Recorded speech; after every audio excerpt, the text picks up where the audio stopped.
I'm in need of your help. And why should I help you? He pulls out the knife again. I'm just like, oh, I see. Okay, I will help you. You see, I can't attend my next class due to some familial emergency, and I promised my partner I'll be there. But seeing that you're in class 4B, can you take over for me? What? Who does this guy think he is with his tiny pocket knife? Your next class is art appreciation with Mr. Allen, correct? And how does he know your next class is art appreciation with Mr. Allen? It could have been art appreciation with anybody. And who's to say I appreciate the art? Whoa, hold on. First of all, who the heck are you? Second, why do you have a pocket knife within school campus? And third, why would I agree to your terms if you literally just threatened my life just like that? Because he could threaten your life again. As if realizing the situation, he lets out a gasp. His mouth is shaping an O. He fixes his posture, then gives you a wink and a thumbs up. I really thought he was going to pull his knife out again. The name's Hyugo Sugimoto. I'm from class 4A, but I often have classes mixed with Mr. Allen to catch up on my missing subjects from my past years. This guy is a clear troublemaker. He just rubs the back of his head and chuckles as he continues with your next question.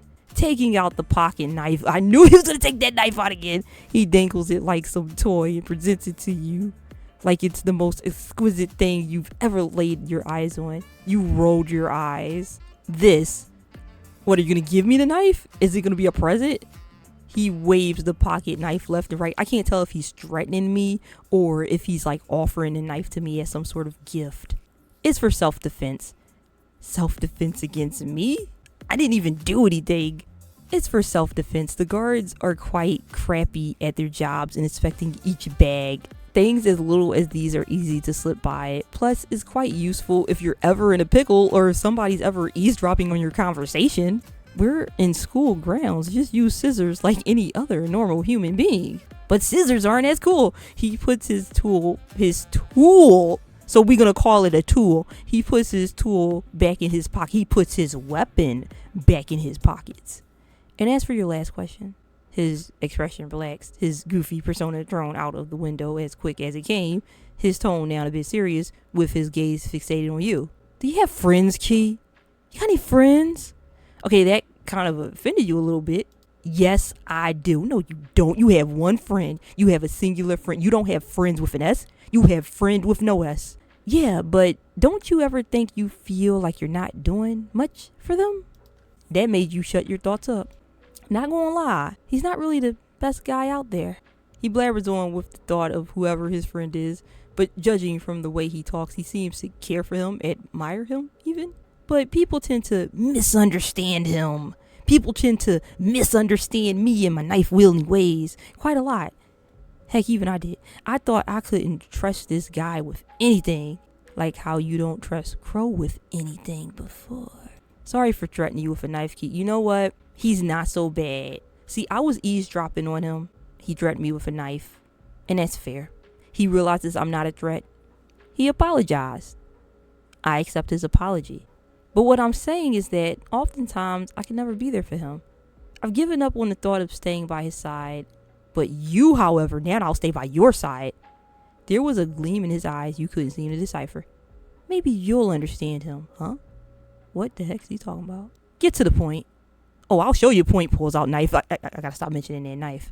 Please be his partner for your art class. And he's down on his knees like a begging clown. The serious tone he had before he is now replaced with a blabber mouth cry baby before you. Seriously, he had you fooled there for a hot second. Okay, I'll be your friend's art class partner. Get the heck up. You mean it? Thank you, Key. I knew you were the right person.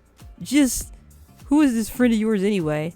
His name is Soul. Don't worry, you won't miss him. Without sparing you another second in trying to ask for more information from him, he gives you a friendly pat on the shoulder before leaning in and whispering, "Wipe your tears away, Key. Crying does not suit people like you. Who are you to tell me if crying suits me or not? If I want to cry, darn it, I'll cry. It's my party and I'll cry if I want to. Cry if I want to, cry if I want. Granted, there's no party happening, but don't tell me how to feel. These are my feelings." And with that, he's going down the stairs. You only stared at the now open door, your feet rooted on the cold tile floor from pure shock. How does he know I was crying? You were now walking down a hallway. A few students were heading to their own respective classes as they should, while some went to where the library is. Key!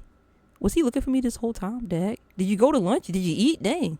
One heart attack after another. You swore this date refuses to give you a break. You aren't ready to face Crowe yet. He's probably worried sick, especially with what you pulled minutes ago. You were probably lost in your thoughts for too long that you suddenly felt arms wrap around you. Crowe's face buried at the crook of your neck as he held you tight. His shoulders were shaking. It's really not that huge of a deal. There was no one else beside him. It was just you and him. I looked around the campus for you. Where have you been? On the roof. You didn't look very hard, did you? You bit your lip, not giving him a chance to hear your voice. Crowe pulls away from your neck, but still kept his hold around you. You refused to look him straight in the eyes, and he didn't push you for it. Already satisfied with you in his arms. A sigh escapes his lip. With one hand, he cups your cheek and rubs it with his thumb as he absorbs as he observes your red, swollen eyes. A lot of touching going on. People don't know how to keep their hands to themselves. Don't know where your hands been. He bit his lower lip. A flash of regret made apparent with his eyes. You should regret touching me. Just then, behind the both of you, you heard a lone student call on to Crowe's name. You swore that Crowe's eyebrow arched and twitched as if irritated. Huh. There you are, Ichiban. Your presence is required by the council. I don't freaking care. What was that, Ichiban? Want to say that a little louder? Want to say that to my face? I couldn't quite hear you. I'll be right there. That's not what you said before, Crowe. That's not what you said before, Ichiban. Crowe says, his back still facing the student. The student merely raised a brow, but didn't insist any further and walks away in the opposite direction. Crowe lets out a tired sigh as he returns his full attention to you. Give me a text once you're ready to talk. Pulling away, albeit hesitantly, he rummages for something in his pockets before taking one of your hands and placing something in it. Money, perhaps? I like money. Without turning your head, you looked down and saw a handkerchief on your palm. I'll see you later, Key. Oh, so he must be telling me to wipe my face. He turned on his heel and moves to the same direction where the student from before had headed. Once he was gone from your sight, you squeezed his handkerchief and used it to wipe your cheeks. Despite the fact that you don't know where he got that thing from, you don't know if it was clean.